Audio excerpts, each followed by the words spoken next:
स्वागत है आप सभी का। आपके साथ मैं हूं अंजलि मुदगल। रुख करेंगे बुलेटिन में सुपर फास्ट खबरों का।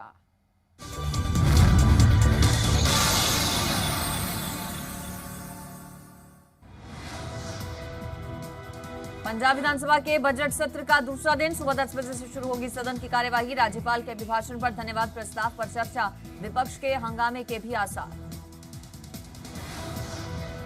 पंजाब कैबिनेट ने बुनियादी ढांचा संशोधन बिल को विधानसभा के चालू बजट सत्र में पेश करने की दी मंजूरी। 4 विभागों के पुनर्गठन को भी हरी झंडी। मैक्स अस्पताल को मिलेगी मोहाली सिविल अस्पताल की 0.92 एकड़ जमीन। पंजाब के सीएम कैप्टन के प्रिंसिपल एडवाइजर बने प्रशांत किशोर, कैबिनेट रैंक की सुविधाओं का मिलेगा लाभ। भगवंत मान बोले 4 साल पहले भी कराए थे झूठे वादे, बार बार धोखे में नहीं आएंगे पंजाबी। पंजाब के नेता विपक्ष और आम आदमी पार्टी के वरिष्ठ नेता हरपाल चीमा ने प्रशांत किशोर को सीएम कैप्टन का प्रधान सलाहकार बनाए जाने पर उठाए सवाल। कहा कि ये टैक्स पेयर्स के पैसों की बर्बादी है। चंडीगढ़ में आज पंजाब के सियासी दलों ने बोला हल्ला। महंगाई के खिलाफ राजभवन जा रहे कांग्रेस कार्यकर्ताओं को पुलिस ने रोका। तो सुखबीर सिंह बादल बोले 4 साल में पंजाब में नहीं दिखे सीएम। आम आदमी पार्टी ने विधानसभा तक निकाला साइकिल मार्च। अकाली दल के अध्यक्ष सुखबीर बादल ने पंजाब सरकार पर हमला बोला। उन्होंने कहा कि पंजाब की जनता सरकार से जवाब चाहती है, लेकिन कैप्टन सरकार जवाब देने से भाग रही है। कांग्रेस नेता नवजोत सिंह सिद्धू की पंजाब की कैप्टन सरकार को नसीहत। केंद्र सरकार किसानों की समस्या का समाधान नहीं कर सकती, क्योंकि केंद्र सरकार खुद में ही समस्या है। ऐसे में पंजाब विधानसभा को मामले को उठाना चाहिए।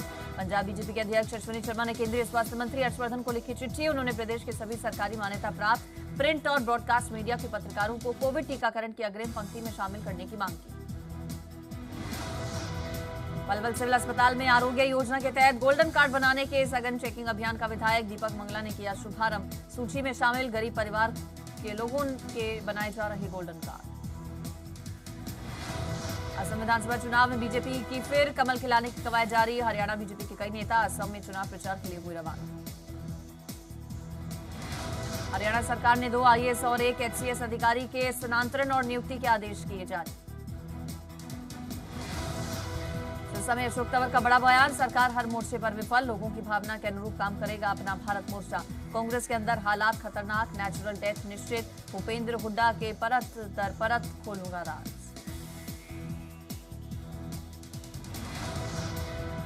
हिमाचल कांग्रेस की विधायक आशा कुमारी ने नेता विपक्ष मुकेश अग्निहोत्री को लेकर बयान दिया। आशा कुमारी ने कहा कि मुकेश अग्निहोत्री अभी नए हैं, उनके बिना भी कांग्रेसी विधायक सत्र में मुद्दा उठा सकते हैं। हालांकि आशा कुमारी ने पार्टी के विधायकों को निलंबित किए जाने की कार्रवाई को गलत जरूर ठहराया।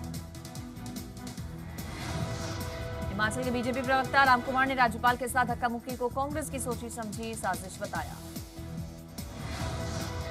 सिरमौर में सीपीआईएम की जिला कमेटी ने देश में बढ़ती महंगाई पर चिंता व्यक्त की। इसी कड़ी में जिला कमेटी ने डीसी सिरमौर के माध्यम से प्रधानमंत्री के नाम 6 सूत्रीय मांग पत्र सौंपा और जल्द इस कार्रवाई किए जाने की मांग की।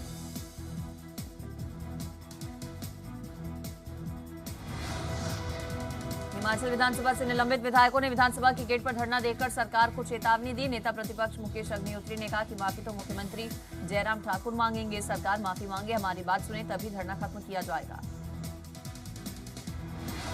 पंजाब के राज्यपाल और चंडीगढ़ के प्रशासक वीपी सिंह बदनौर ने कोरोना वैक्सीन लगवाई। उन्होंने चंडीगढ़ सेक्टर 7 की डिस्पेंसरी में कोरोना वैक्सीन लगवाई।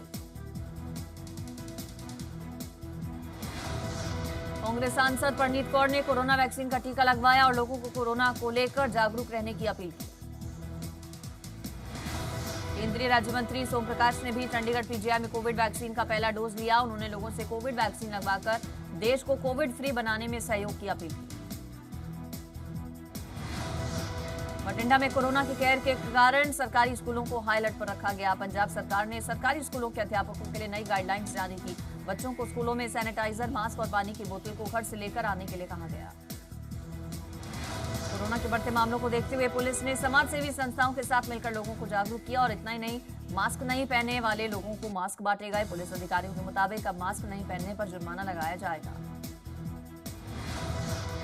हरियाणा के सीएम मनोहर ने ली कोरोना समीक्षा बैठक। मास्क न पहनने वालों के चालान काटने के दिए निर्देश।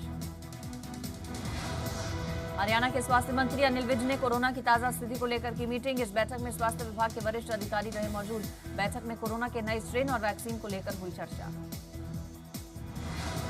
पलवल जिले में कोविड वैक्सीन के दूसरे चरण में 60 वर्ष की आयु के बुजुर्गों को वैक्सीन लगाई गई। कैथल के नागरिक अस्पताल में उपायुक्त ने हरी झंडी दिखाकर 15 दिनों तक चलने वाले आयुष्मान कैंपेन की शुरुआत की। उपायुक्त ने दिखाई हरी झंडी। विभाग 1 लाख आयुष्मान कार्ड बनाने के लक्ष्य को लेकर चल रहा है। ऊना में अब आम लोगों के लिए कोरोना वैक्सीन लगनी शुरू हुई। इसके लिए सरकारी अस्पताल के साथ साथ 8 निजी अस्पतालों को मुहिम में जोड़ा गया। सोनीपत के सिविल हॉस्पिटल में और निजी हॉस्पिटल में कोरोना का टीका अब आम लोगों को लगना शुरू हुआ। स्वास्थ्य विभाग की ओर से बुजुर्गों और गंभीर रूप से बीमार लोगों को वैक्सीन लगाने का काम शुरू किया गया। कृषि कानून और पेट्रोल डीजल के बढ़ते दामों को लेकर कांग्रेस ने करनाल में बैलगाड़ी पर किया विरोध प्रदर्शन। बड़ी संख्या में कांग्रेसी कार्यकर्ता रहे मौजूद।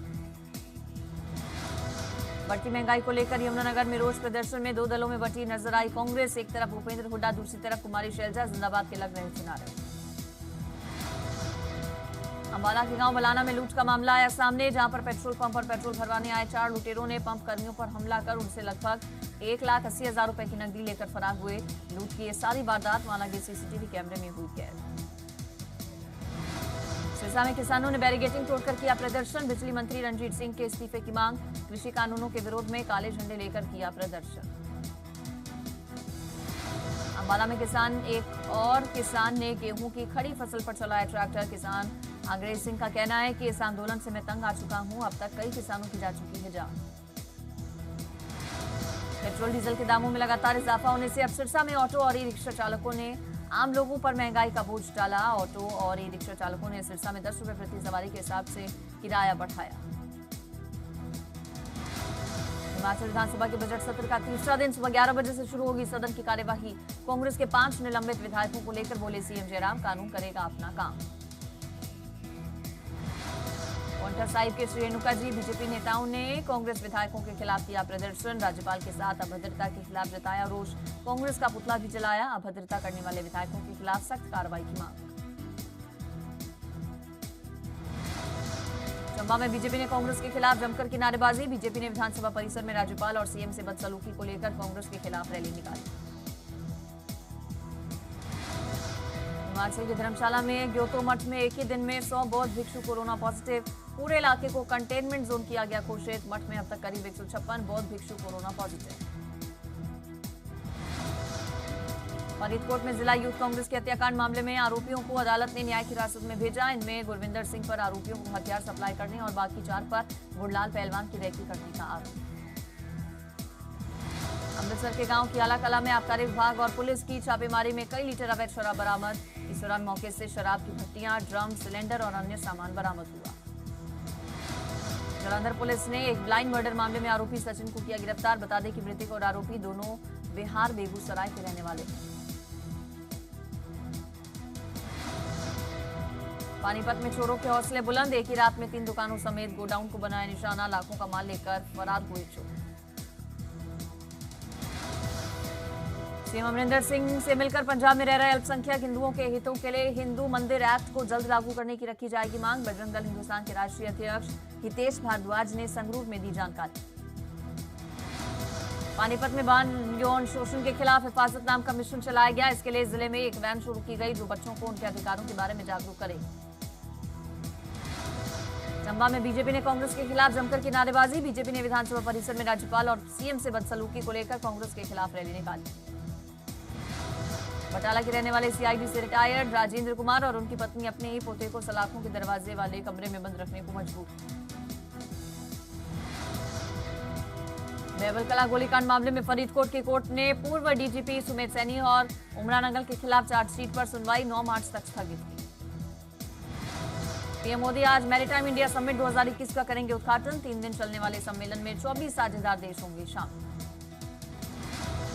अक्टूबर 2020 में हुई मुंबई ब्लैकआउट के पीछे चीन की साजिश। अमेरिका में न्यूयॉर्क टाइम्स का दावा। खुलासे के बाद देश में अलर्ट। ऊर्जा मंत्रालय ने साइबर अटैक की बात मानी, लेकिन मुंबई में नहीं हुआ अटैक। चीन ने सीरम इंस्टीट्यूट भारत बायोटेक पर साइबर हमले के आरोप को बताया गैर जिम्मेदाराना। न्यूयॉर्क टाइम्स के आरोपों को नकारा। कहा चीन सभी तरह के साइबर हमलों का विरोध करता है। भ्रष्टाचार के मामले में फ्रांस के पूर्व राष्ट्रपति निकोलस सरकोजी दोषी करार। कोर्ट ने सुनाई 3 साल की सजा। क्रिकेट केस में आरोपी निकिता जैकब ने दिल्ली की अदालत में अग्रिम जमानत के लिए अपील की। लगातार 5वें महीने 1 लाख करोड़ के पार जीएसटी कलेक्शन। फरवरी में 1,13,000 करोड़ का जीएसटी कलेक्शन। पिछले महीने 1,20,000 करोड़ के करीब हुआ था कलेक्शन। देश के कई राज्यों में पड़ेगी अधिक गर्मी। मौसम विभाग ने मार्च से मई तक के ग्रीष्मकालीन पूर्वानुमान में कहा कि भारत के कई राज्यों में तापमान सामान्य से अधिक रहने की संभावना है, लेकिन उसने दक्षिण और उससे सटे मध्य भारत में दिन का तापमान सामान्य से कम रहने की संभावना व्यक्त की। रूस के साइबेरिया में बर्फ से जमी झील पर मैराथन दौड़ का आयोजन। 42 किलोमीटर लंबी दौड़ रूसी फुटबॉल टीम के पूर्व कप्तान ने जीती।